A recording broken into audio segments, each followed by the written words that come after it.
Senhoras e senhores, convosco a oradora desta sessão, Niamh Lennox-Jogani, CEO da International Federation of Integrated Care, que se junta então a nós de forma remota. Good afternoon, everybody, and apologies in advance. I have very bad allergies at the moment, so my voice may be somewhat croaky, and I may indeed cough quite a lot while I present to you, so hopefully that won't disturb things too much. If you give me a moment, I'm just going to present my screen. So I've been asked to talk to you today about integrated care, what we know about what works, why, and what that means for implementation. I know that in Portugal you have been and continue to undertake quite extensive reforms that aim to provide more person-centered integrated care for the populations that you serve in Portugal. So just for those of you who don't know a great deal about the International Foundation for Integrated Care, we're a non-profit organization whose goal is for a world where everybody who needs health and care experiences it as joined up and easy to navigate and gives them access to health and care that addresses the needs that they have to live the best life that they can and contribute to the communities they live in. And we do that by inspiring, influencing, and facilitating the adoption of integrated care all around the world in collaboration with a whole range of different organizations, including ministries of health and social affairs. We've been around for over 20 years now.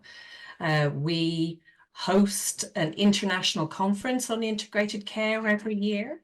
And in fact, the last one has just finished. It was in Belfast this year. A number of colleagues from Portugal attended that.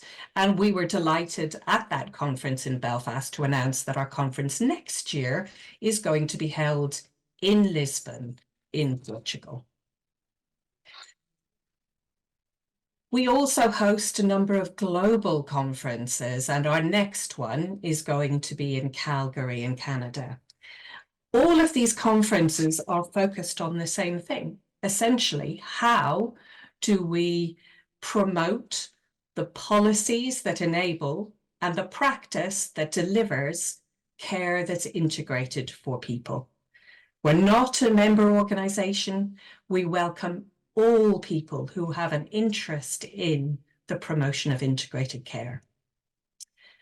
We lead and advance the science of integrated care through our Integrated Care Journal and through our conferences, but we also support policymakers and practitioners in the promotion of integrated care. But what do we mean by integrated care? Well, there's lots of different definitions. People talk about person-centered care, population health management, care coordination. A lot of these terms are used synonymously with integrated care. Now, whilst many have overlaps with integrated care, they're not quite the same thing. We talk about integrated care often in terms of the problems that it sets out to solve. We know that services are fragmented. We have created services that tend to be siloed. They're not designed to meet the needs of the changing population that we serve, both in terms of age and in terms of health and well-being and the problems that they have today. And quite often, our health and care systems are under-resourced, particularly in primary care and community services, with the focus still on resourcing acute and hospital care. At the Foundation, we see a continuum of definitions for integrated care. Now, at the one end, the very narrow end of the continuum, we see initiatives that improve outcomes by overcoming fragmentation just within health systems themselves And that could even be as narrow as within a single institution. We know commonly that some of the biggest issues in care coordination can occur within the walls of a single organization. But integrated care also can be interpreted as wide as an entire ecosystem within which an individual and a community lives. So this broader view, which is more aligned with perspectives around population health, really looks at reducing fragmentation and siloed working from between healthcare, social care, housing even, and other welfare services that contribute as the wider determinants of health to the health and well-being of populations. As a foundation, we recognize that where a health system or health and care systems definition is really contextual, but there are important factors that are common across all approaches to integrated care. It's person-centered, community-centered, coordinated, and continuous. And I'll talk a little bit more about those in a moment. If we think about integrated care in a nutshell, there are 3 questions we often answer when talking about it. Why do we need it? What do we do? And how do we do it? And I'm going to take you through each of those in turn.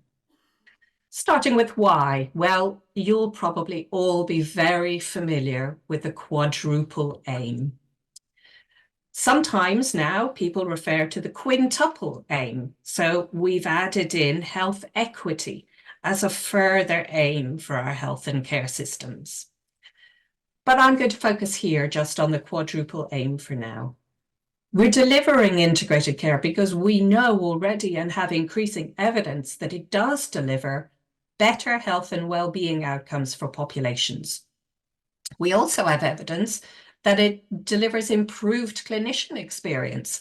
Health and care professionals like working in ways that deliver better coordination and continuity for the people they serve. We also have a lot of evidence to show that patients prefer it. They like receiving care that's coordinated. And it does lower cost, or at least increases the value of the care delivered. In terms of what the main features are in common across all of the models of care that we see that are genuinely integrated, we see a focus on people, a focus on the communities in which people live. We see a focus on coordination, that is the coordination of care across different providers, and continuity. So again, the coordination of care over time, so that a person experiences continuity over time. And then how? There are many mechanisms to delivering integrated care, but there are 3 that are really central and very important. One is integrated information. Do we have access to information that is genuinely shared across the health system, so across hospitals, primary care, community services, across private and public sector provision? Does it also bring in voluntary sector provision? In many cases, the answer to that is no. Interdisciplinary team working. This is so important in delivering integrated care. We have many different professionals now working in the provision of health and care. Many of them are regulated in very different ways. And the importance of recognizing and respecting different competencies and scope of practice is essential. But equally essential today is giving people the space and the time to work together and create new interdisciplinary team knowledge. And the third really important mechanism for delivering integrated care is partnering with patients and informal carers. They are central to the delivery of person-centered integrated care. If you don't have the person as part of your decision-making process throughout care, you are not delivering person-centered integrated care. And to illustrate this, I'm going to give you just a couple of really short examples of countries and regions that are putting this into practice. The first is Flanders in North Belgium. I was actually in Flanders last week at a conference where they were talking about the next steps that they're taking on this. They began their journey over 13 years ago with a conference convening primary and community services together to talk about how they could make their services more coordinated and continuous and a better experience for their staff and the people they served. And in the last 3 years, they have started to focus more on how they can now engage more widely with communities in delivering population health and well-being, as well as individually focused, goal-oriented care. So if I was to go back to our 3 questions and reflect, I would say that back in 2010, Flanders started with a very clear why they were doing this. They wanted better health outcomes, but they also wanted a better experience of care for the people they served. They focused on the what of person-centered care coordination, and I mentioned goal-oriented care, and that's very important in their model. And with that, continuity in primary and community care.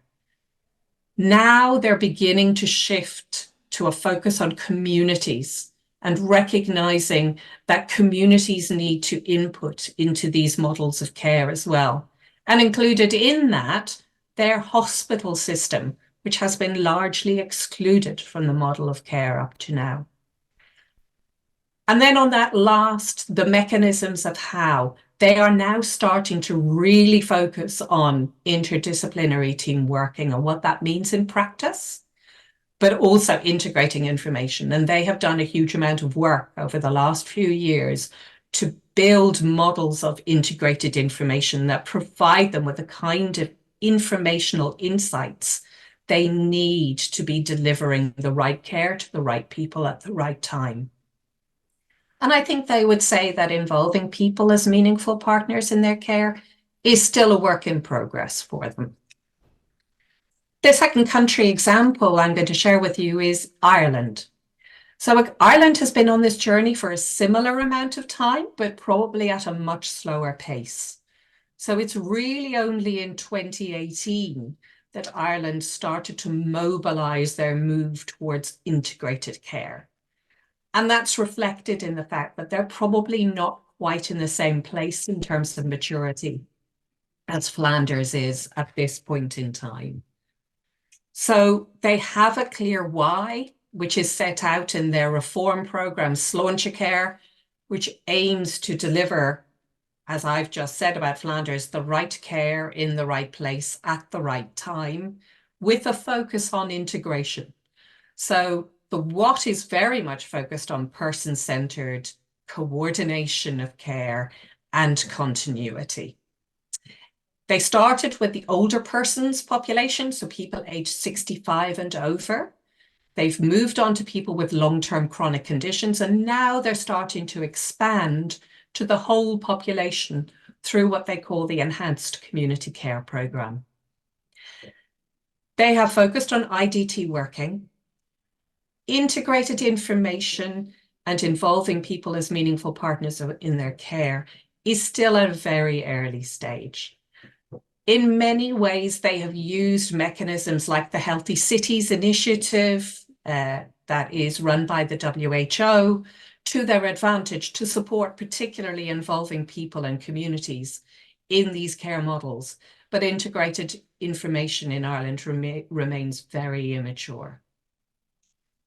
Nonetheless, these are two countries that really have seized an opportunity to deliver integrated care at scale. So for Europe as a whole, what do we think needs to happen next? Well, looking at the Foundation's 9 pillars of integrated care, a lot of work remains to be done on system-wide governance and leadership. We also need to see more work done across systems and outside traditional health systems, so including social affairs, social welfare, housing, and employment, all of the wider determinants of health to build more resilient communities. There's also a lot of work to be done still to deliver the kind of information and insights that you really need to understand and be transparent about the progress you're making in delivering integrated care and the impact that it's having. And the other thing that remains very much a work in progress are payment systems. Our payment systems in most countries in Europe remain incentivizing fragmentation. Little has been done. Despite 15 plus years of research, we know what needs to be done to align payment systems, but still this remains a huge gap in our policy making and practice. So my final thoughts for you today relate really to what hospital and healthcare managers could do to help to make things different today. And that really is about creating the conditions that enable teams to better integrate care that matters to people. So starting with the things we know really doesn't work at all, and yet we see it done repeatedly, is just calling people integrated care teams and then expecting them to change their way they work just because that's what the team name says. We know that doesn't work. It has no effect at all. What we know does have an effect, but not enough of an effect on their own, is reorganizing structures within your system and organization. Providing education and training in integrated care is also important. We need to give people the skills and competencies to work differently, but that on its own is not enough. Co-locating people, so putting people together in the same building, in the same place, particularly in primary and community care, again is important, but it is not enough. What we need to add in is we need to give people the shared information that they need to enable them to do meaningful interdisciplinary work. We need to give people time as well in these new interdisciplinary teams to get to know each other, to understand each other's scope of practice, because they will be different, learn to respect each other's different roles and competencies, and then start to build new interdisciplinary knowledge and practice by sharing goals and then developing a new team identity. And as managers, you need to be ready for the conflict that sometimes arises as that happens. And inevitably there is creative conflict when people who haven't historically worked together come together to work in new ways. So time is really the overriding thing that you as managers can take and give to the teams that you lead. And my final thought is to reiterate that the Foundation is coming to Lisbon next May for our international conference. As I said, we've just closed our previous conference. We had nearly 1,200 people from all around the world, and I look forward to the same in Lisbon next year. And I hope all of you will be able to join us at that conference and share your experiences of integrated care. Thank you. A moderar as sessões da Conferência de Valor contamos com a jornalista Ana Peneda Moreira, que chamo desde já para o palco. Para comentar, convido ao palco Alexandre Lourenço, presidente do Conselho de Administração da ULS de Coimbra. Carlos Carreiras, presidente da Câmara Municipal de Cascais. Paula Diniz, vice-presidente da Associação Nacional de Farmácias. E Sónia Dias, diretora da Escola Nacional de Saúde Pública. Muito boa tarde, todos sejam bem-vindos. Também eu, à semelhança da NIEM, também fui atacada por estas doenças da época e, portanto, também as minhas desculpas por uma voz um pouco mais anasalada, mas cá estamos nas melhores condições para debatermos este importantíssimo tema, tal como já foi dito aqui pelo Xavier Barreto. A atualidade também impõe esta discussão, estamos perante uma reorganização do Serviço Nacional de Saúde e um Serviço Nacional de Saúde que está bastante fragmentado, a necessitar de ajuda e, portanto, é importante também perceber que pilares são esses que podem ajudar à saúde do SNS. Sendo mulher e jornalista, eu podia continuar aqui a falar sobre o tema sem respirar e não dar voz aos meus convidados, mas nós estamos aqui para os ouvirmos e, portanto, vamos desde já precisamente passar a palavra aos presentes. Estamos precisamente a olhar neste painel para as parcerias e colaboração que pode haver no SNS e aqui temos já vários exemplos de como é que isso está a ser feito.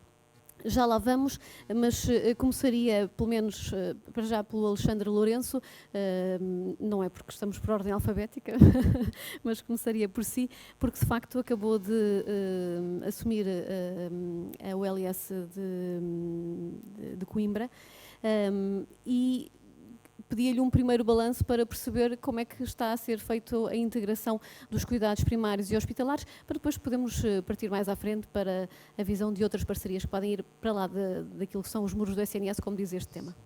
Antes de mais, boa tarde. Não foi assim há tão bom tempo, já passaram quase 5 meses desde o início da ULS. Era uma criança. Em 5 meses já se fazem algumas coisas, pelo menos sendo de algumas coisas.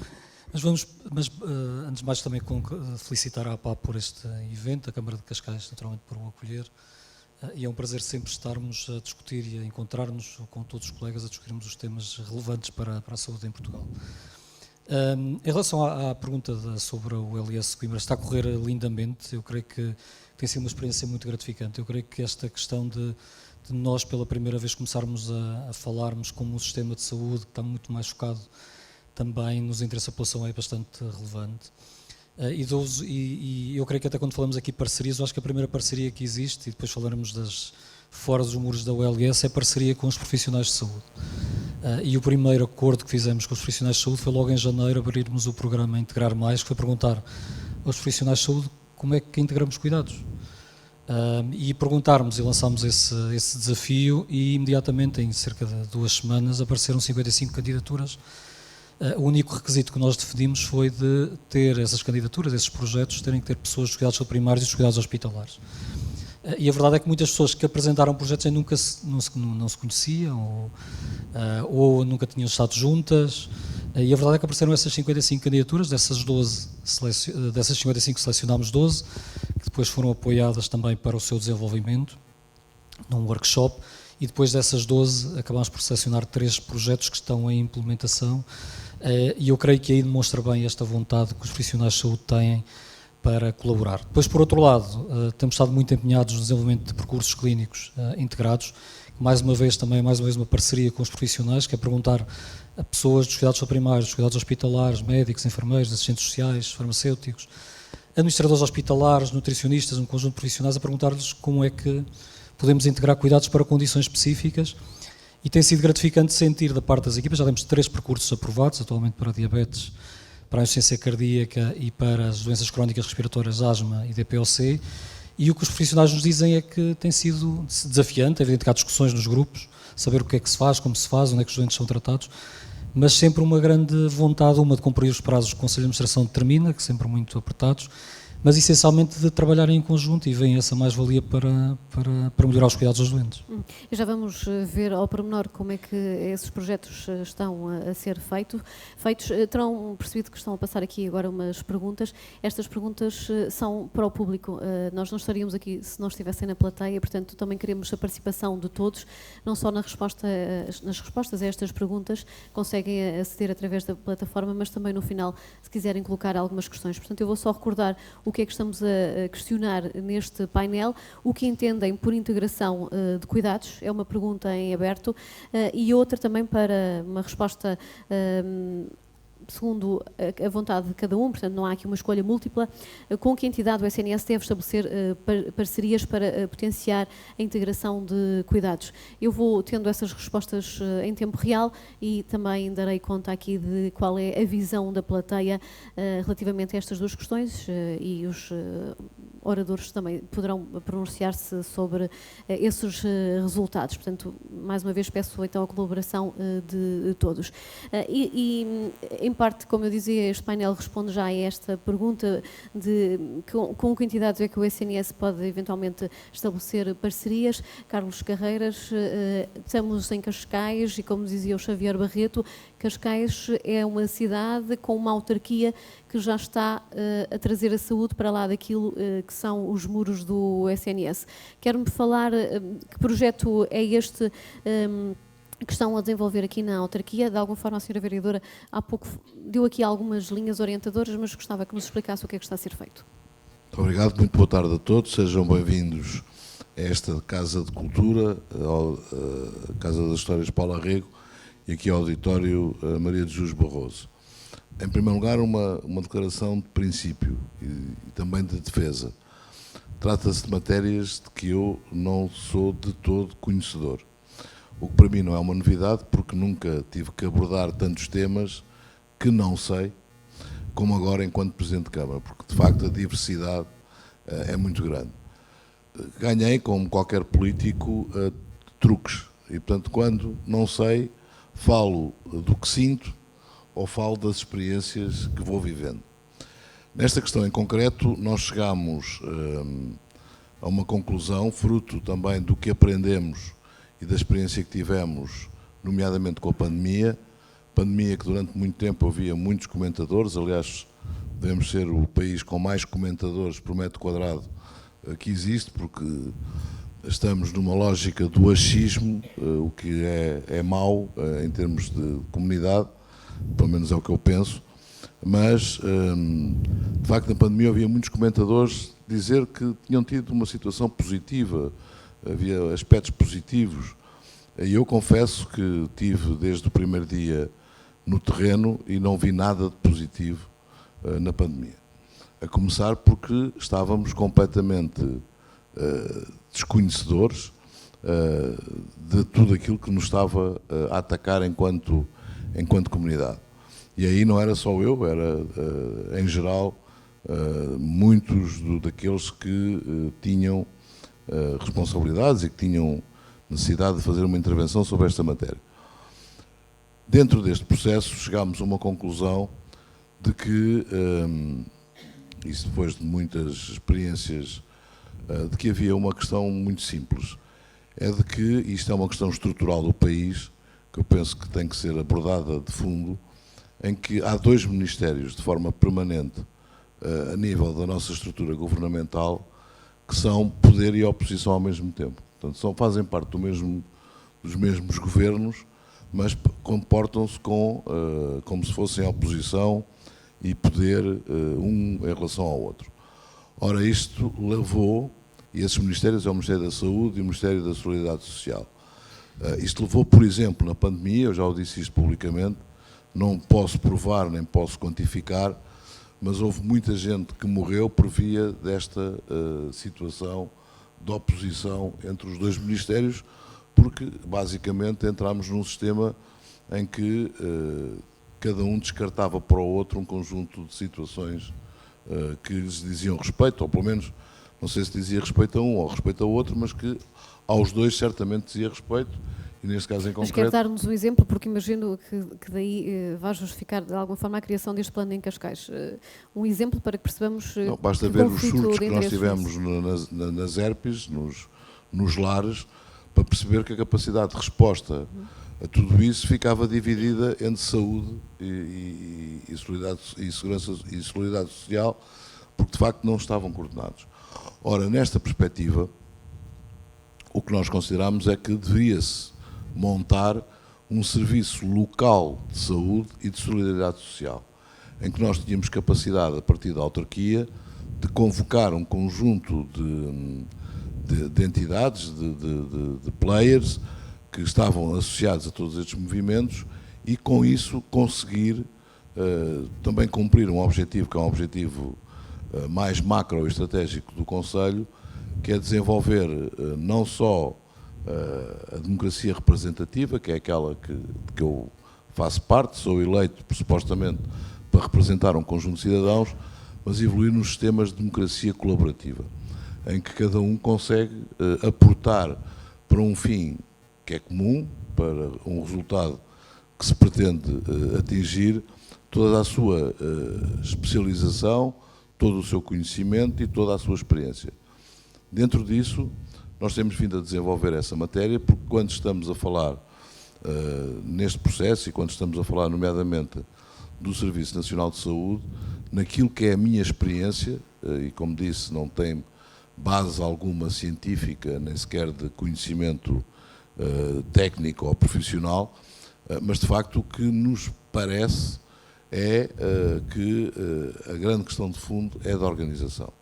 É como é que nós organizamos e como é que nós conseguimos convocar as várias forças, as várias competências, as várias sensibilidades, as várias experiências para atingir o fim final. E de que forma é que a Câmara Municipal conseguiu então prestar esses cuidados de saúde com mais eficácia, tendo em conta esses exemplos negativos que foram detectados durante a pandemia? Sim, alguns deles, talvez o mais evidente e o mais impactante foi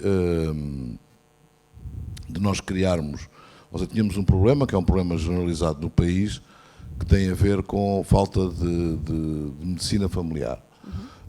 E, portanto, isto começou muito antes da pandemia, em que tive a oportunidade, na altura, era ministro o professor Adalberto Campos Fernandes, em questionar. Nós fomos dos concelhos que têm maior cobertura de médico de medicina familiar, mas ainda assim seria bom, pelo menos, termos um concelho em que alguém dissesse: aqui não há esse problema.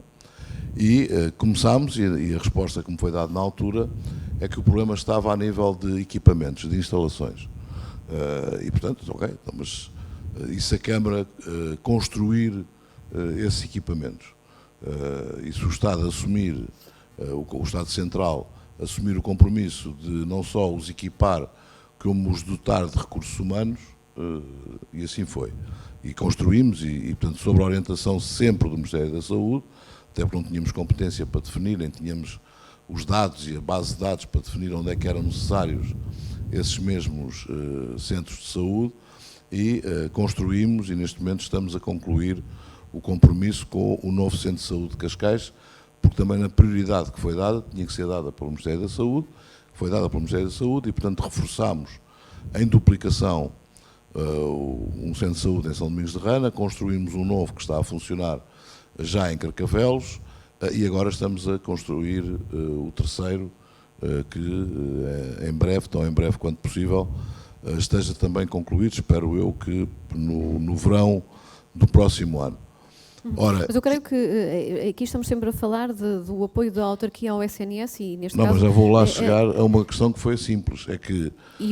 Desculpa que eu vou ter que acelerar porque para nós Vou tempo. resumir só dizendo o seguinte: naturalmente todos compreendem que construir centros de saúde demora tempo, enfim, como tudo, e portanto aqui a segunda questão que colocámos foi, então até lá, o que é que precisamos de fazer? Eu tinha aqui um grupo que me ia aconselhando sobre a questão da Covid e sobre a questão do combate à pandemia, onde fazia parte o professor Germano de Sousa, onde fazia parte o professor Adalberto Campos Fernandes e onde fazia parte o Dr. Ricardo Leite. E a questão era como é que nós agora, com esta pressão, podemos dar aqui uma resposta maior. E havia um processo que já estava aplicado, que já tinha sido até o próprio governo, de que o professor Adalberto Campos Fernandes fazia parte, que o tinha iniciado, que era o processo de Bata Branca, que era, ao fim e ao cabo, através de uma associação entre a União das Misericórdias Portuguesas com, na altura, a ARS-LVT, em que criavam, vamos lhe chamar, um outro centro de saúde para que se pudessem dar consultas. Ora, isso funcionou, a Câmara forneceu também os edifícios, E, equipámos. portanto, um cidadão de Cascais que tenha dificuldade em ir ao seu médico de família no SNS pode fazê-lo junto desse Tem que ser consultório da referenciado Bata por um Branca? centro de saúde que supostamente lhe deveria proporcionar um médico. Ora, nós começámos isto em setembro de 21 e até hoje já tivemos 87.812 consultas. Portanto, grosso, números redondos, 90 mil. Isto significa que estes 90 mil não foram pressionar aquilo que nós identificamos como o Serviço Nacional de Saúde, ou seja, não foram aos centros de saúde, não foram ao Hospital de Cascais e, portanto, ficaram com o seu problema, ou estão a ter o seu problema resolvido através deste processo de Bata Branca. Isto é um processo que admito que pode ser expandido a nível nacional, enquanto não houver as condições de resposta dos tais equipamentos dos centros de saúde. Muito bem, vamos então já pegar neste exemplo para perceber mais-valias e eventualmente alguns constrangimentos. Sónia Dias, ainda antes de nos falar também daquilo que é o projeto de prescrição social, que também é um exemplo de eventuais parcerias fora do SNS, muito se tem falado, por exemplo, da questão dos dados em saúde e da importância de os saber gerir. Quando os cuidados de saúde saem para fora das portas do SNS, ainda que aqui exista uma referenciação direta, esse pode ser eventualmente um dos riscos, eventualmente a informação circular sem que se saiba muito bem já por onde. E perder aquilo que é o registro do doente ou não?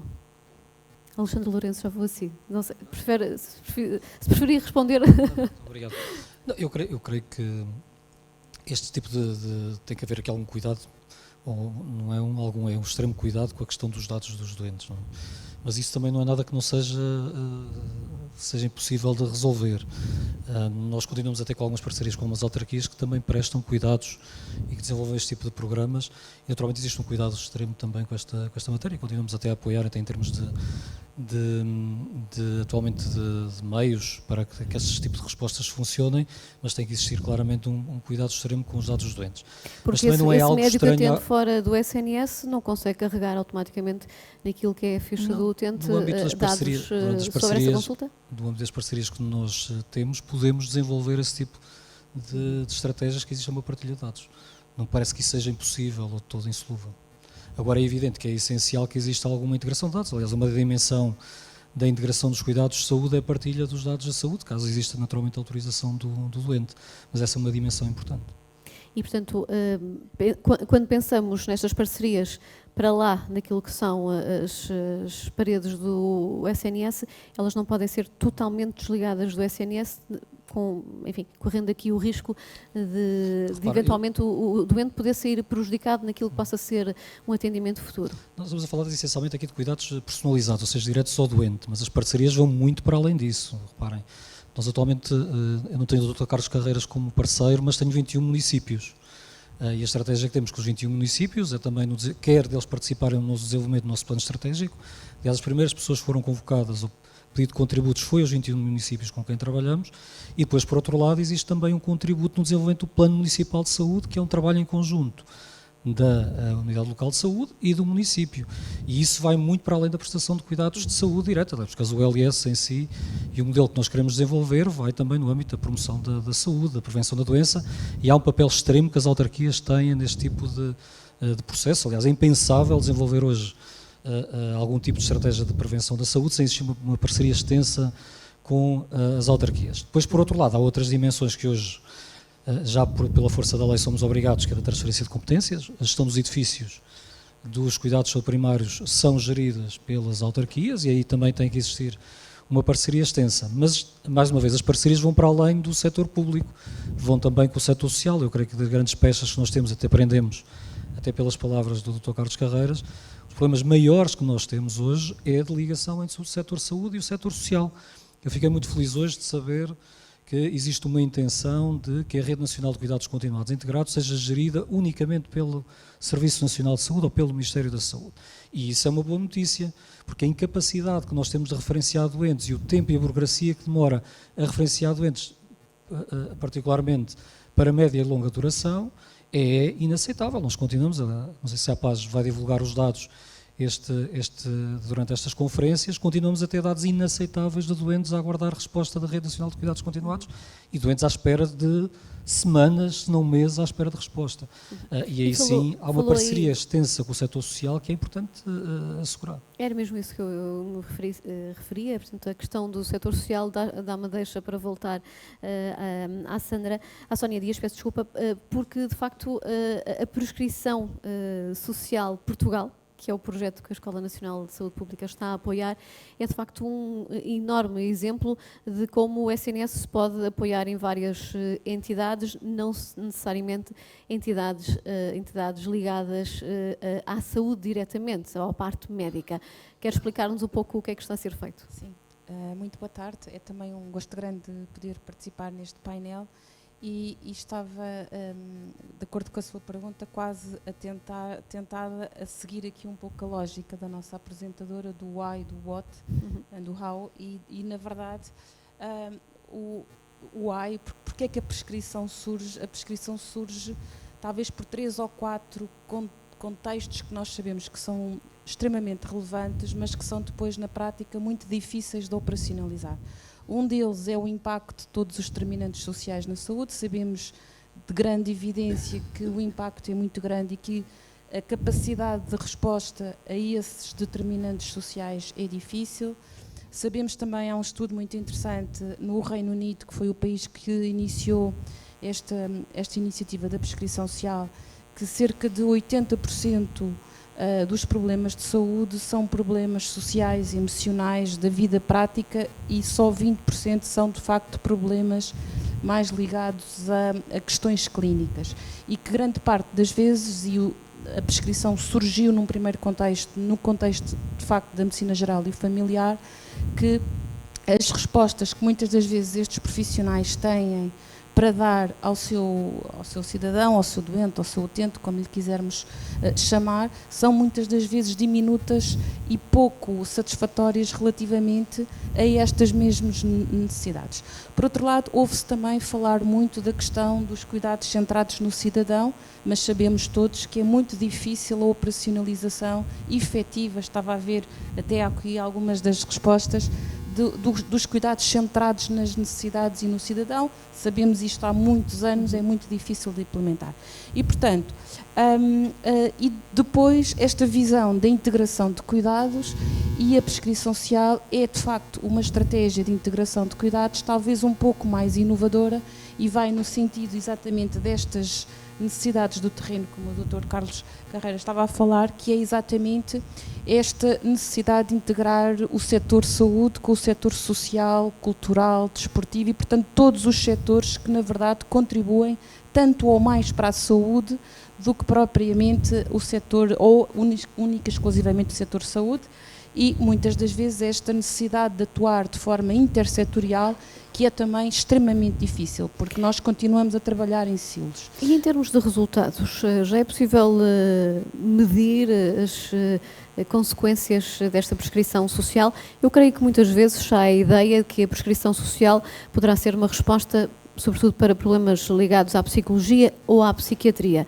A experiência mostra que não é bem assim e que ajuda no tratamento de outras patologias. Como eu disse, a prescrição social, portanto, no fundo o modelo base tinha a ver com a referenciação dos médicos de medicina geral e familiar, portanto, num modelo muito centrado nos cuidados de saúde primários, e no Reino Unido e em Portugal também nós estamos a alargar esse modelo e eu não posso deixar de referir que estamos a iniciar, penso que ainda este mês, um novo projeto de prescrição social em Cascais, portanto, estando neste contexto não podia deixar de o fazer, exatamente com o município, portanto deixámos o Ministério, o setor de saúde vai ser um parceiro e o projeto é controlado pelo município, exatamente nesta perspectiva de ser o parceiro que provavelmente estará em melhor circunstância de integrar todos os setores.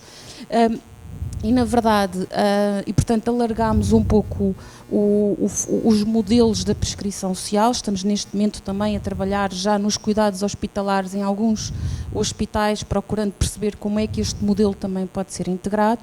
E a tentação dos jornalistas é sempre puxar a questão muito para a parte mais prática. Mas eu vou já lá. Portanto, a grande maioria das vezes, e o Reino Unido é talvez o país que tenha mais evidência, Portugal está a dar os primeiros passos, mas há evidências de resultados a 3 níveis. Por um lado, ao nível individual, e aqui não tem seguramente só a ver com as questões mais emocionais ou de saúde mental, tem exatamente a ver com questões práticas e de todos os determinantes, pobreza, questões habitacionais, questões de empregabilidade e, portanto, todos os setores que podem contribuir para a saúde. Tem depois muito a ver com as questões da qualidade de vida e do bem-estar, de facto, e aí ligadas à parte da saúde mental, e um ponto extremamente importante que a Organização Mundial de Saúde refere que provavelmente é o próximo grande desafio em saúde pública, que tem a ver com a solidão e com o isolamento. E, portanto, o que é que acontece? Quando alguém é referenciado, é colocado com a própria pessoa, é construído um plano para respostas alternativas. E, portanto, alguém que, por exemplo, está desempregado e por isso também mais sedentário e por isso também com maior ansiedade ou depressão, é colocada a possibilidade de participar em 2 ou 3 atividades que em simultâneo vão contribuir para vários indicadores das questões da saúde. E, portanto, há evidência clara do impacto no indivíduo, há claramente evidência da maximização dos recursos comunitários, e ouvíamos também a anterior palestrante a falar da importância de envolver a comunidade e os seus recursos, e são muitos, e maximizar essa integração de recursos. E era por aí deixa-me só dizer isto, era por aí mesmo que eu ia e queria que aprofundasse um bocadinho mais essa questão, quando eu disse que os jornalistas têm tendência a olhar para a parte mais prática, e que eu estou ao mesmo tempo a ver as respostas que foram dadas às perguntas, ou neste caso a não ver a resposta que foi dada a uma das perguntas, porque com que entidades o SNS deve estabelecer parcerias para potenciar a integração dos cuidados, tem 0 respostas.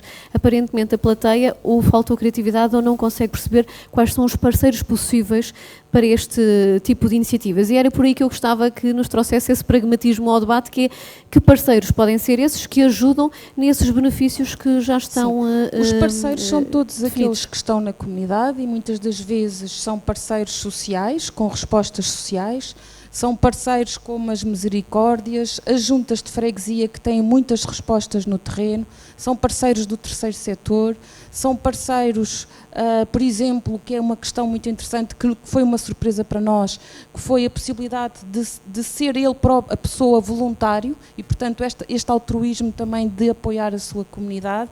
E portanto há um conjunto enorme de jardinagem, teatro, aulas de dança, portanto há um conjunto muitíssimo grande que na prática, de facto, a ideia é muito simples. Depois, na operacionalização, como nós dizíamos, estamos a alterar claramente a forma como queremos trabalhar, e esta integração, e até saindo do setor saúde, é depois na prática muito difícil. Mas só para terminar, que eu acho que começamos a ver alguns resultados muito interessantes, é que a grande maioria das pessoas que são referenciadas são sobreutilizadores de serviços sem benefícios para a sua saúde. E, portanto, à medida que as pessoas vão integrando estas atividades, nós começamos a ter indicadores de uma maior adequação da utilização de serviços, quer nos cuidados de saúde primários, quer também, por exemplo, até episódios de urgência. E, portanto, a prescrição social, para além de outros pontos, ela contribui também para a sustentabilidade do sistema de saúde e para uma utilização mais adequada dos recursos, inclusive a utilização medicamentosa. E, portanto, começamos a ter aqui alguma indicação de resultados a vários níveis. Muito obrigada. Paulo Diniz, deixei-a para o fim propositadamente, porque está aqui a representação da Associação Nacional de Farmácias, ainda que tenha aqui uma dupla perspectiva, porque também é vereadora da Câmara de Arganil, portanto, tudo que se está a falar aqui deste papel das autarquias, também consegue entendê-lo e perceber em que dimensão é que podem ajudar o SNS. Mas olhando para as farmácias, e dizia eu que a deixei para o fim, porque no fundo as farmácias são talvez aquele parceiro que começa a ser mais natural. No passado eram chamadas farmácias oficinas, passámos a utilizar o conceito de farmácias comunitárias. Este governo já se mostrou também acessível a fazer um alargamento das parcerias. Até onde é que as farmácias comunitárias podem ser parceiras do SNS? O que é que podem efetivamente agarrar em mãos que possa libertar algum do trabalho do SNS? Muito obrigada. Primeiro que tudo, agradecer o convite ao Dr. Xavier Barreto para estarmos aqui. Agradecer também ao Sr. Presidente da Câmara por nos receber e cumprimentar o professor Alexandre Lourenço e a doutora Sandra também aqui. Realmente eu estou aqui neste duplo papel, mas pela Associação Nacional das Farmácias e pelas farmácias em geral, eu acho que as farmácias têm demonstrado nestes últimos anos, têm respondido aos grandes desafios que temos tido em termos de saúde pública, não é? Nomeadamente ao nível da testagem Covid e também com a vacinação sazonal que tivemos, portanto, da gripe Covid, em que tivemos uma resposta muito boa. Portanto, as farmácias têm essa capacidade, essa possibilidade de interação, integração com os cuidados de saúde primários. Pronto, estamos disponíveis e já demonstramos que temos essa capacidade de resposta, não é? Através de profissionais competentes, farmacêuticos em todas as farmácias, uma rede de capilaridade, está aqui o professor Alexandre Lourenço e bem sabe a discrepância que há nos territórios em termos de acessibilidade ao medicamento, à saúde, em que muitas das vezes a farmácia é o único cuidado de saúde mais próximo das pessoas, portanto, toda esta força das farmácias, esta presença, acho que deve ser aproveitada de modo a integrá-la nos cuidados de saúde. E se falei agora nestes exemplos que já foram dados, muitos mais temos também que poderemos vir a desenvolver.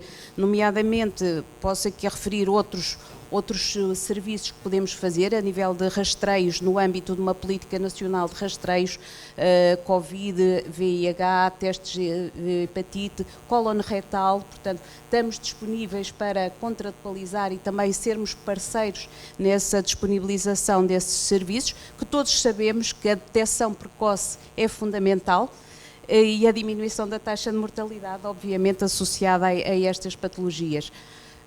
Posso referir também a renovação profissional da terapêutica, não é? Que, embora agora temos uma primeira fase de renovação da terapêutica, vamos lá, e aqui vai de encontro à partilha de dados que hoje em dia nós já temos mediante a autorização, obviamente, do doente de ter acesso às suas prescrições, o que já muito ajuda, muitas das vezes em que as pessoas nem sempre têm as suas receitas e depois são sempre uns dramas do dia-a-dia, mas que nós sentimos muito isso na farmácia e isso foi muito bom, é muito facilitador no dia-a-dia do doente e na jornada do doente, que acho que isso é o de salientar. E de que forma poderia ser feita essa renovação da prescrição? Mediante protocolos, e é isso que nós propomos, protocolos devidamente estabelecidos entre a Ordem dos Médicos e a Ordem dos Farmacêuticos, de modo a que pudéssemos fazer ali um acompanhamento, vamos lá, e que pudéssemos muitas das vezes, se fosse possível, resolver essa situação na farmácia ou então fazer a referenciação para o médico. Mas nesse tipo de situação... Deixe-me aqui criar alguma entropia.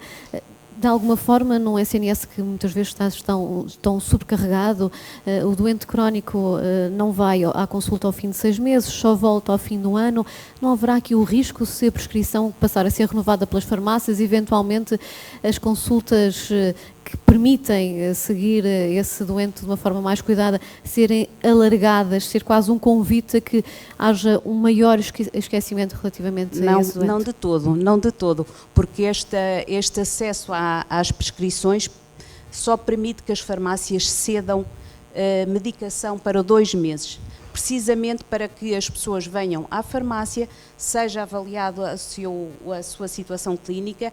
Temos a possibilidade, ainda não está completamente operacional, o fluxo que gostaríamos de ter, mas da emissão de notas terapêuticas, de modo a que pudéssemos também ter aqui uma comunicação mais direta com o seu médico de família e, portanto, essa parte estava completamente salvaguardada. Obviamente que a farmácia, o farmacêutico pode fazer o acompanhamento desses doentes crónicos e era isso que seria muito interessante e de modo a ter esta facilidade. Depois, o doente, quando fosse ao seu médico, já tinha metade ou já tinha muita informação, o médico já podia dispor, o médico ou outro profissional de saúde já poderia dispor de muita informação, o que lhe levaria a menor tempo de consulta e uma consulta mais eficiente. Alexandra Lourenço, volto a si para falarmos precisamente nos doentes crónicos. Há pouco dava-nos já o exemplo dos programas associados à diabetes. Eu em casa tentava pensar em exemplos de situações em que o doente vai ao hospital para uma situação relativamente simples, muitas vezes nem sequer estando à frente do médico. Lembrei-me que os doentes, por exemplo, com um pacemaker, têm consulta de pacemaker, que é quase como ir à oficina, é só para perceber se o aparelho está a funcionar. São situações como estas, por exemplo, que poderiam eventualmente sair para fora do SNS? Eu creio que o nosso objetivo, ponto 1, é tirar os doentes todos dos hospitais e particularmente dos serviços de saúde, é mantê-los saudáveis e esse é o nosso maior objetivo. Eu creio que depois evidentemente existe aqui um conjunto de doentes que têm múltiplas necessidades e que continuam a aumentar em termos de volume, de população abrangida, que evidentemente merecem outro tipo de respostas. A verdade é que nós temos que reconhecer que a resposta que nós oferecemos hoje é manifestamente insuficiente para estes doentes. Eu estava a ouvir só a questão da renovação da prescrição, hoje não faz sequer grande sentido que para uma renovação da prescrição do doente estável tenha existido um profissional de saúde como um farmacêutico e dentro de determinados protocolos tenha que se ter uma consulta com o médico quando, o caso de Arganil ou de Oliveira do Hospital ou de Tábua, temos faltas de médicos de família e é muito difícil aceder a um médico para ter essa renovação e sendo essencialmente meramente quase um ato administrativo do médico. Mas particularmente o sistema como ele existe obriga praticamente todos os doentes que têm múltiplas necessidades, por um lado, ou a ir a um serviço de urgência, porque é o serviço que lhe dá um apoio imediato, ou esperar por uma consulta programada, um ato programado, seja no médico de família, quando ele existe, ou numa consulta hospitalar, muitas vezes esperando um tempo muito dilatado. Ou, naturalmente, optar por ir ao setor privado, e mesmo ainda hoje saíram notícias que ir ao setor privado depende do doente, porque há doentes que, se forem pela ADSE, demoram 9 meses para ter uma consulta, se pagarem do seu bolso, podem ter uma consulta no dia seguinte. Portanto, hoje também temos essa iniquidade mesmo para os doentes que, quando o SNS também não consegue dar resposta, e mesmo doentes até de seguro. Portanto, também é interessante perceber que nem os seguros já hoje conseguem garantir respostas em tempo útil dentro do setor privado. Mas levando a este ponto, parece que no âmbito deste tipo de patologias que mencionou, o caso, por exemplo, da cardiologia e deste tipo de dispositivos, eu creio que a monitorização remota tem um papel aqui muito importante e que pode evitar e acompanhar estes doentes à distância, acho que é um caminho que temos que fazer. E aqui poderiam surgir, por exemplo, os exemplos de parcerias com o setor privado, é agora já uma das sugestões que temos aqui nas respostas da sociedade? Nós hoje apoiamos, em Coimbra, como em muitos hospitais que estão aqui representados, temos parcerias com o setor privado, na oxigenoterapia, temos parcerias com o setor privado na monitorização de doentes com doença pulmonar obstrutiva crónica, temos parcerias com o setor privado para monitorizar doentes com insuficiência cardíaca, temos um conjunto de parcerias que nos permitem estabelecer este tipo de mecanismos. O que nos falha, evidentemente temos algumas falhas, é, por exemplo, neste caso dos doentes crónicos, só voltando ao tema dos doentes crónicos, que parece muito e que realmente representam cada vez mais, tem uma representatividade dentro da nossa população cada vez mais elevada, é de encontrarmos outras portas que não sejam os serviços de urgência. Porque certamente a resposta do serviço de urgência, que é para estes doentes, para doentes oncológicos, é evidente que é uma resposta inespecífica e que não dá qualidade, porque não foram desenhados para prestar este tipo de cuidados. E aí tem que existir uma Mas que não sejam os serviços de urgência, mas ainda assim para dar resposta a urgências desses doentes? Situações agudas que nós temos que encontrar outras portas no sistema que têm respostas a situações agudas que não são os serviços de urgência. E aí há um desenho. Mas e há isso não é necessidades. deitar para fora do SNS Não, uma não, não, pode responsabilidade ser que é dentro dele do... próprio? Não estou a dizer que é fora do SNS, estou a dizer que é dentro do SNS. O que eu creio aqui é que nós temos, porventura, que ter uma visão também. Uma é que até acredito que essas respostas possam ser desenhadas com prestação pública. Agora, existem outro tipo de estratégias que podem ser feitas com o setor social e com o setor privado. E isso não vejo nenhum mal ao mundo de o fazer. O que eu creio é que mesmo o próprio SNS tem que fazer uma reestruturação da forma como presta cuidados e encontrar outras portas para que as pessoas acedam a cuidados de qualidade. E não é de nada de novo. Nós, há mais de 15 anos, eu creio que esta questão dos cuidados integrados ou dos cuidados centrados na pessoa, nós há mais de 20 anos que falamos sobre isto.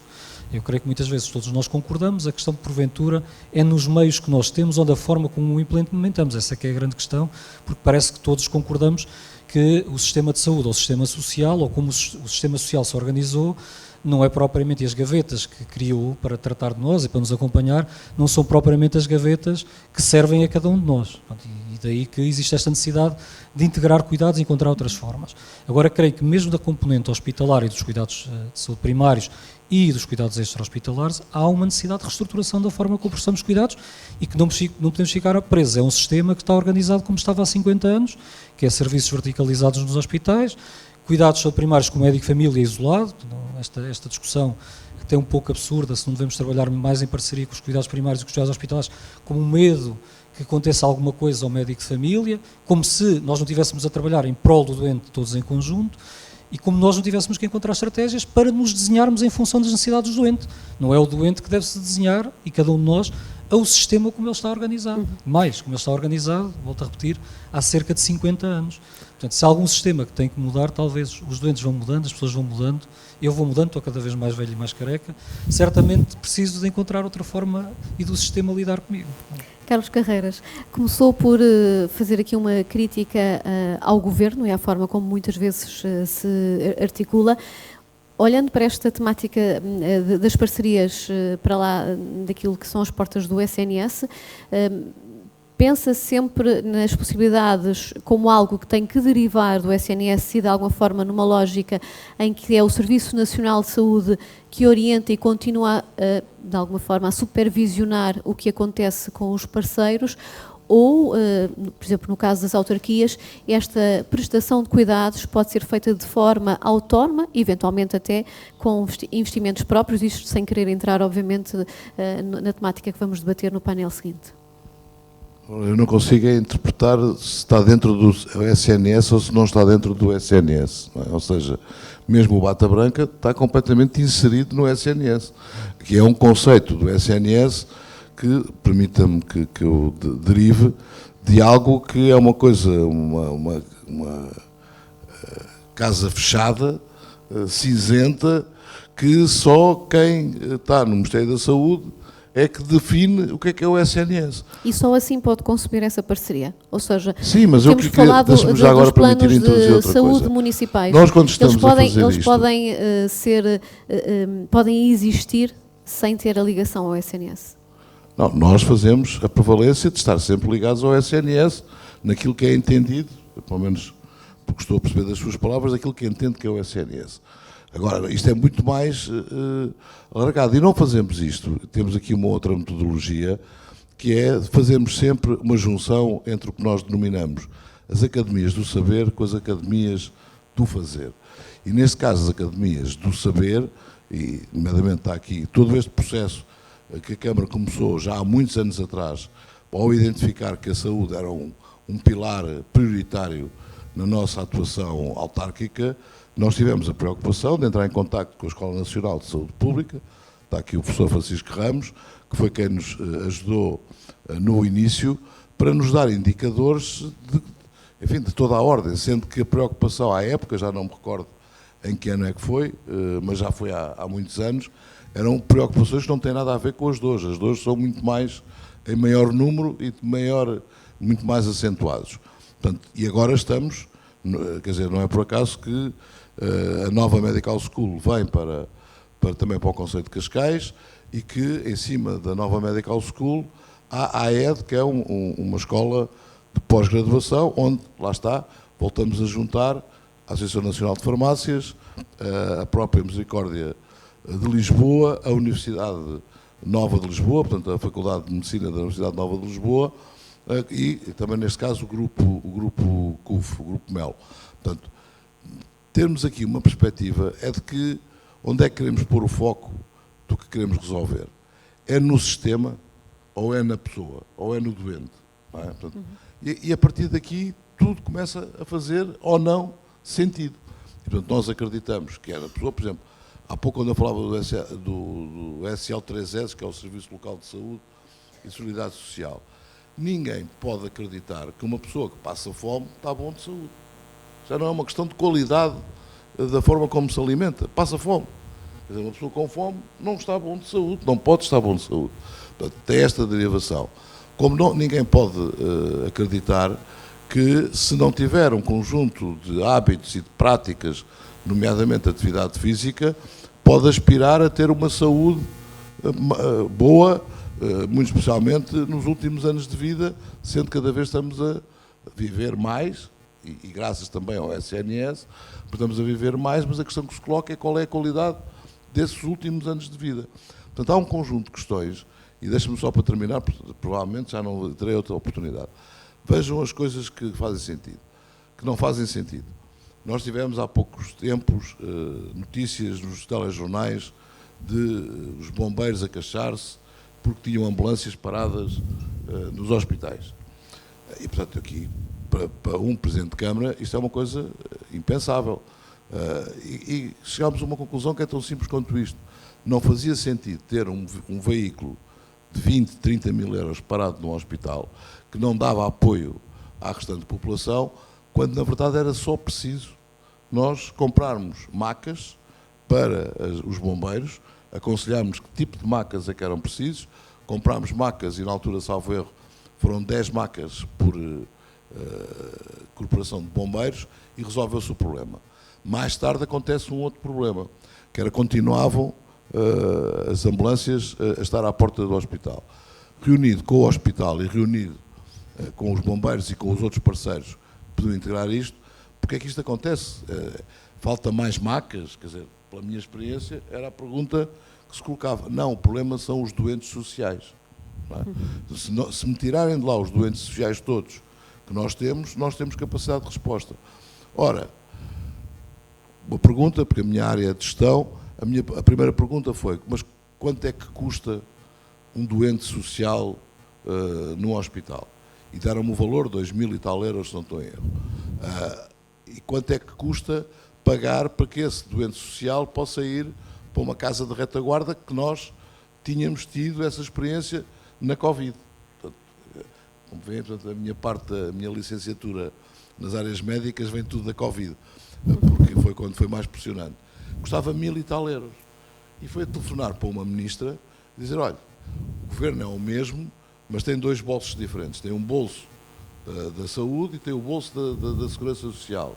Vocês pagam 2.000 e tal euros, quando podiam estar a pagar apenas 1.000 e poucos euros pela mesma pessoa. Portanto, sendo que os 2.000 euros é pago pelo Ministério da Saúde e os 1.000 e tal euros é pago pela Segurança Social. Portanto, são questões tão simples e que nem sequer são questões que levam a gastar mais dinheiro, antes, pelo contrário, neste caso em concreto, leva até a gastar menos dinheiro, que são simples de concretizar. Eu acredito que aí a experiência, enquanto autarca, enquanto Presidente de Câmara, que estamos confrontados com problemas todos os dias e temos que encontrar soluções para os ultrapassar, é uma mais-valia para o Serviço Nacional de Saúde porque neste momento, quando se faz a descentralização da saúde para as autarquias, o que nos metem é como porteiros, quer dizer, e metem-nos como gestor do condomínio, que é o edifício da saúde. Ora, eu acredito que isto pode ir muito para além disso, porque nós temos conhecimento e da realidade do território e das comunidades, que o Serviço Nacional de Saúde, como hoje está organizado, dificilmente lá chega. Só uma última mensagem para terminar, tem a ver com o diagnóstico. Nós propusemos fazer diagnósticos. Ora, é um problema, porque o conjunto de leis, de procedimentos, e eu não vou estar a assumir uma responsabilidade para a qual depois não posso dar seguimento. E, portanto, tudo isto, muitas das vezes estamos mais preocupados em proteger os dados das pessoas, e ao proteger os dados das pessoas estamos a não proteger a saúde das pessoas, e até em alguns casos mesmo a vida das pessoas.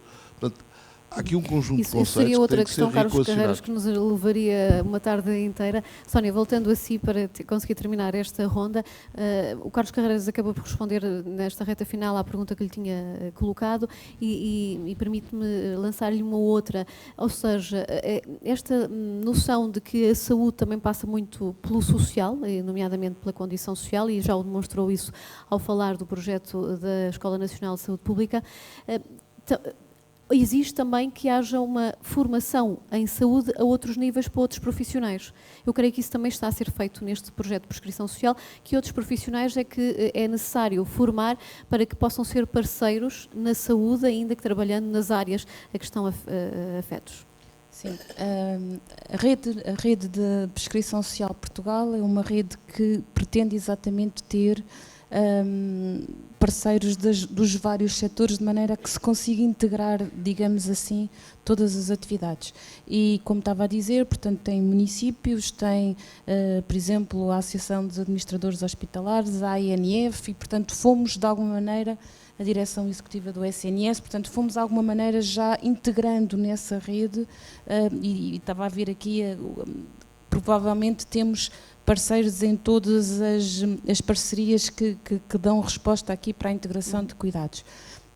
Eu acho que há aqui um ponto fundamental que é a prescrição e, portanto, é preciso de facto capacitar para a integração de cuidados. A apresentação anterior também focou muito bem, não basta colocar as pessoas na mesma sala, na verdade operacionalizar todo este projeto implica uma reorganização da forma até como pensamos, mas fundamentalmente há um ponto que eu acho extremamente relevante e que a prescrição social também tem um enfoque que é na área da promoção da saúde e da prevenção da doença. E nós falamos muitas das vezes isso mesmo dentro do setor saúde e quase sempre o foco está na doença. E nós sabemos até com as estimativas, por exemplo, das questões do envelhecimento, que o SNS e da forma como está organizado, o Alexandre estava a referir isso, que está organizado para aquilo que era o contexto epidemiológico e demográfico de uma sociedade que não existe já e que provavelmente ainda vai estar muito diferente nos próximos anos. Se nós não conseguirmos apostar em manter as pessoas saudáveis, não é, como se estava a dizer, de facto não vai ser possível. Temos quem sabe e quem trabalha sabe exatamente que por mais que nós nos esforcemos e por mais orçamento que se coloquem dentro do setor saúde, não vai ser possível conseguirmos dar resposta a todas as necessidades de saúde se não mudarmos a todas as necessidades de doença, porque falamos sempre de saúde, mas estamos a falar de doença, porque exatamente as necessidades vão ser enormes e muitas das vezes com um perfil, como já vimos, que também trabalhamos pouco, de multimorbilidade e de doença crónica cada vez mais cedo. E, portanto, o que é que se tem que se fazer, de facto, para que o país invista em manter as pessoas saudáveis e, provavelmente, em manter as pessoas, à medida que vão envelhecendo, também saudáveis? Porque eu costumo dizer sempre esta ideia do fatalismo, de que o envelhecimento tem que ter, claro que vai ter carga de doença maior do que qualquer outra faixa etária, é naturalíssimo que isso aconteça. Mas este fatalismo de imaginarmos que todos os que vão caminhando para um maior envelhecimento têm que ter associado carga de doença, é algo que nós vamos ter que mudar. E aí também exige mudança de paradigma e eu aproveitava exatamente isto, quer dizer, se uma pessoa não tem uma alimentação equilibrada, se não tem rendimentos mínimos, se não tem a habitação, por exemplo, nós sabemos hoje em dia que as condições habitacionais são um determinante enormíssimo até de condição de doença. E, portanto, como é que nós vamos conseguir trabalhar de maneira... É muito importante que haja respostas à doença, como é lógico, ela tem que se manter, mas fundamentalmente como é que nós vamos trabalhar para manter as populações cada vez mais tempo, mas mais saudáveis, não é? Uhum. E vou perguntar à Paula, estamos a terminar, vou aproveitar para lhe fazer uma provocação, porque as farmácias são... dos exemplos de parcerias que mais têm sido referidas aqui na pergunta, eventualmente até que foi mais referida, porque há a indústria farmacêutica, as farmácias, enfim, não é a mesma coisa, mas eventualmente vai parar ao mesmo setor. O que lhe pergunto é, nesta sociedade, como a Sónia dizia, onde se fala cada vez mais na prevenção da doença. De que forma é que as farmácias podem dar um bom sinal de parceria para esta nova cultura quando são as principais interessadas em vender medicamentos? Pois, de vender e acompanhar os doentes. Pronto, os doentes são a nossa prioridade e realmente acompanhar as suas necessidades específicas, é isso. Mas respondendo em concreto à sua pergunta, eu acho que as farmácias poderão ser um excelente parceiro das autarquias do Sistema Nacional de Saúde, e aqui faço a ligação, porque no âmbito da descentralização de competências, as autarquias têm um papel fundamental, importante na promoção da literacia da saúde, não é? Portanto, acho que essa articulação deveria ser realmente um primeiro passo que deveria ser feito entre todos os parceiros da saúde, não é? Portanto, promover essa interoperacionalidade entre os diferentes agentes, entre as autarquias, entre as farmácias, entre todos os que podem ser determinantes como num fator da prevenção e na prevenção da doença e na promoção da saúde. Acho que isso seria o importante.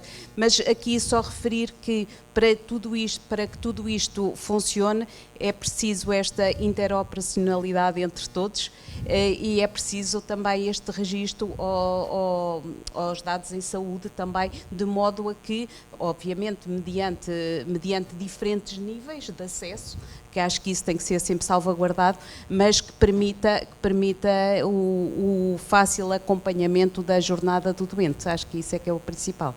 Muito obrigada. Eu sei que já resvalei um bocadinho o tempo que foi dado, mas não posso terminar sem dar a palavra ao público, pedindo desde já uma grande capacidade de síntese. Não sei se há perguntas, 2 perguntas, para que possam remeter aqui aos oradores. Por favor, eu peço que, eu creio que temos microfone. Sim, está aqui, portanto, aqui na terceira fila. Eu pedia que se levantasse, que se apresentasse e então colocasse a sua questão. Boa tarde. Meu nome é Jorge Varanda, sou um administrador hospitalar em regime de aposentação. É o seguinte, nós falámos aqui fundamentalmente de estrutura e de alguns processos de trabalho. Falta uma dimensão, quanto a mim, que é a dimensão da medição, ou seja, dos resultados medidos através de métodos estatísticos que retratem a realidade, porque a partir de resultados medidos é possível estabelecer objetivos de mudança. Claro que o centro, foi aqui dito, concordo plenamente, o centro de todo este processo é o doente, mas isso tem que ser profundamente imbuído na própria realidade do sistema. E, portanto, medir, porque nem tudo o que nós, temos consciência, tem o mesmo valor para a melhoria dos cuidados. O trabalho que tem sido feito tem sido imenso. Isso traduz-se no aumento da esperança de vida das pessoas e, portanto, isso faz parte do crédito que a realidade nos traz. Mas, para além disso, há dois aspectos que é necessário ter em conta. Primeiro, são os erros, aquilo que foi feito e que não deveria ter sido feito. E, para além o desperdício que o sistema está a gerar. Sem mexer nessas duas realidades, torna-se muito difícil ao Estado e ao Governo conseguir sustentar as necessidades crescentes de recursos na saúde. Era esta temática que eu gostaria também de introduzir, porque muitas vezes nós pensamos, do lado dos hospitais, onde eu trabalhei muito, nem tudo o que corria mal pertencia só ao exterior. há aspectos da própria realidade da gestão interna que têm que ser assumidos. Por exemplo, quando se fala no setor social para dar resposta às necessidades dos doentes internados nos hospitais, nem tudo tem a ver com, digamos, a resposta existente na comunidade. Há uma parte que tem a ver com o interior do hospital, com o comportamento conservador dos profissionais e com a falta de medição dessa realidade. Portanto, tudo isto exige gestão, exige sistema de informação, exige um outro aspecto que é a abertura dos números à comunidade. Não somos todos iguais. Há uns que trabalham bem, outros trabalham assim e outros nem assim trabalham. Isso tem que ser tornado visível para que todos saibamos onde é que está quem precisa de melhorar. Muito obrigada. Pronto, desculpa, isto estava uma conversa muito grande. Por favor, aqui à frente. Eu tinha colocado a pergunta por escrito para obviar a intervenção, mas pergunta muito simples, aliás, duas em uma. Integração de cuidados. Os nossos amigos galegos, eu digo galegos porque eu venho de Guimarães, estou ali à beira da Galiza, não é? E temos muito trabalho em conjunto.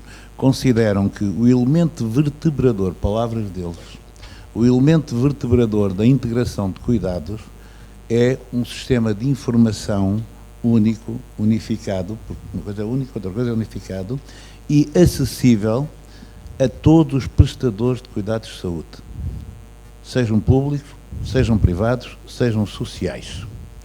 Bom, minha pergunta é, como é que se pode falar em integração, nomeadamente em unidades locais de saúde, quando os centros de saúde continuam a ter um sistema de informação clínico e os hospitais continuam a ter um sistema completamente diferente, que é o S-clínico, ou seja lá, a segunda versão do sonho ou do pesadelo que entenderem criar. Segunda questão, como é que se pode falar em integração de cuidados a nível das unidades locais de saúde quando temos 2 diretores clínicos para 2 áreas de produção? São parênteses. No meu entender, um diretor clínico é a uma 2 coisas. É diretor de produção e diretor de qualidade. Eu imagino que seria no chão de fábrica eu ter 2 diretores de produção, cada um a indicar que a sua produção era prioritária e obstaculizando a produção, digamos, do outro setor.